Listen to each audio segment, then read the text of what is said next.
خطبہ نمبر 117 آپ علیہ السلام کا ارشاد کرامی جس میں جان و مال سے بخل کرنے والوں کی سرزنش کی گئی ہے۔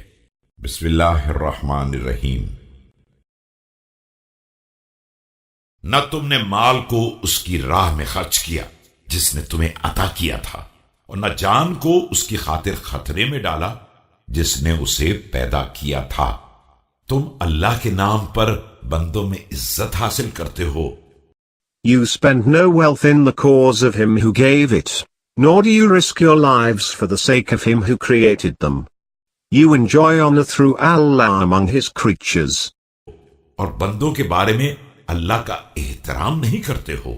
خدا را اس بات سے عبرت حاصل کرو کہ عنقریب انہی منازل میں نازل ہونے والے ہو جہاں پہلے لوگ نازل ہو چکے ہیں، اور قریب ترین بھائیوں سے کٹ کر رہ جانے والے ہو۔ But you do not honor Allah among his creatures.